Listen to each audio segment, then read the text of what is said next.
Hi, my name is Brian Baldauff, and I'm the Director of Percussion Studies here at the University of Wisconsin in Stevens Point.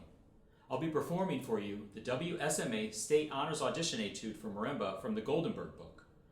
After the performance, there'll be a few tips that you can use whether you're in the beginning stages of learning the piece or polishing it up, getting ready for the final audition.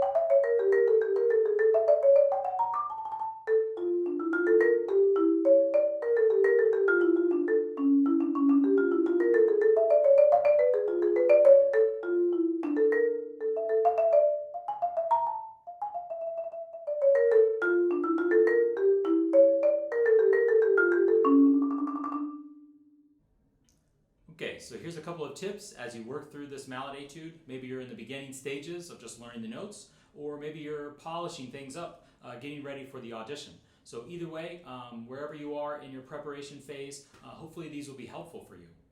So the first one is to think about memorizing the etude. So I would consider this, although it's not completely necessary. I think it would, one, help you to be a little bit more accurate because you'll be able to, watch the keys go by because it is at a pretty quick tempo. So accuracy, memorization also helps with expression. At least I feel as a performer, it helps get me away from the page and being able to, express the music in the way that I want to. So if you have time to memorize it and you feel that you can, I'm going to give you a tip to help with that here at the end. So the first thing that we have to consider as we're learning this mallet etude and as you're working to polish things up, some of the main considerations that people listen for, especially when things are judged, is bar placement. So we want to think about where our mallets are actually being played on the bars. I consider this part of note accuracy. So instead of just thinking about note accuracy as playing the correct pitch, I also think about playing the correct pitch on the correct part of the bar, so the part of the bar that I want to play on. What that really means is that we want to stay close to the center of the bars. Some people play just slightly off center because a lot of marimbas have a better sound right there. So I would aim for that. On the accidental keys, I'm still aiming for that off center. Now I know you can play on the edges, and that's definitely a second best option if that's what you can reach to, depending on the speed that you play the piece at and the stickings that you're using. So you can go for the edge. I would just really aim for the edge of the edge. And so, making sure that we're not getting too close to that string, right? So if I play, right, if you just listen, if I played the part of the beginning, I'm going to do this slowly so I can demonstrate. And if I play on the strings, you can hear how it's very uneven. So you can hear those couple of accidentals were really clunky and didn't really speak evenly with the rest of the melodic line. So we really want to aim for that center part of the bars so that we can make that really continuous and very even. So, note accuracy is very important, and bar placement, which means that also included in this tip is practicing slowly. So you want to make sure that you start at a tempo that is reasonable and that you can feel confident that you can play the right pitches. Now in my performance, it says, vivace, and I could have definitely gone faster. Maybe you can interpret vivace to be quicker than that.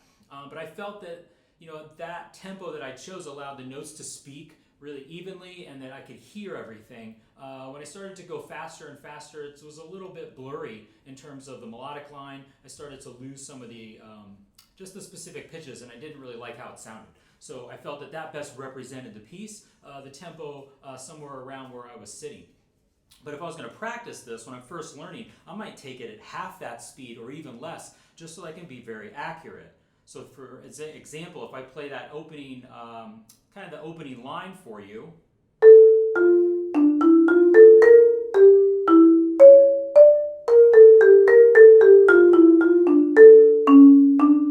And so I'm going to really go slow and be very methodical about the bar placement, correct pitches, the rhythms that I'm playing, and then maybe start to think about phrasing or dynamics or shaping. All of that stuff is very important too. So one is go very slow, watch where you're playing on the bars, stay away from the strings so we can have a nice even melodic line. So the second tip that I have for you deals with memorization. And so this is something that I like to work with students. I use this for myself, whether I'm playing 2 mallets or 4 mallet pieces or whatever it happens to be to help me with memorization. It's not always easy and it can be a challenge, but it is worth it in the end. So what I use is a technique called visualization, where I'm actually imagining the pitches in front of me rather than playing it on the keyboard. So this is something you have to try out really to get the hang of. So I'll just demonstrate what that might look like. There's not a lot of sound involved, but I'll kind of talk you through it. So for example, if I'm memorizing that first, let's say 2 measures, I might go piece by piece in very small chunks at first as I do this, because it's going to help strengthen that memory of the piece. So for the first measure, I'm going to see it on the keyboard, okay? All right, now I'm going to visualize that in the air. So instead of looking at the mallet instrument, I'm going to visualize the natural keys, the accidental keys. I know that I start on an A and an F, so I'm seeing those 3 accidentals in the air, and I'm going to play A, F, and then here's the D, and then here, C sharp. Okay, so I'm going to do that much again.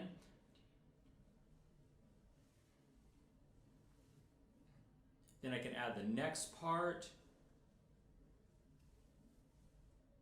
Okay, and then I would connect all of that together. So I'm not going to play the whole piece for you in the air like that, but you can get the idea that this visualization process, if I'm being able to see that in front of me and play it in the air, then when I get back to the keyboard and then put it back on the notes, it's much more, I guess, familiar in my mind, and it's going to be strengthened. What this can help solve is if you've ever had that experience that you practice one day really hard and you have a section of the music really learned, memorized, maybe you think it's going very well. Then you come back the next day and you go to start that same section and you just can't remember what you played the day before, or there's pieces missing like holes in the music. This is going to help to strengthen that memory that you had from the day before and keep some continuity in your practice sessions so that you can make more progress in even less time, which I think we would all enjoy, right? I think is part of our practice schedule. So I hope that these tips were helpful for you. If you, again, want to connect with me for some other learning experiences, whether that be in-person lesson if you happen to live close enough or can make the travel to Stevens Point, I'm happy to set that up, or a virtual lesson also if you reach out to me, if you want to play some of this music for me. We also have a virtual clinic coming up on November the 6th at 10 a.m., so 10 to noon, where we're going to be, I say we because me and the other music faculty are going to be presenting clinics on those respective etudes for their instruments. So opportunity for you to play the piece if you want to ask lots of questions, to hear me talk about some other tips and kind of expand on what we're doing here. If you also want to reach out to me and get my stickings, so I have like some notes, I guess, and the stickings written in that I use a little bit different than what Goldenberg has, plus he doesn't have everything written in here. So if you're interested in that, you can feel free to email me and I'll send you those materials as well. So hope again that this helps, and happy practicing.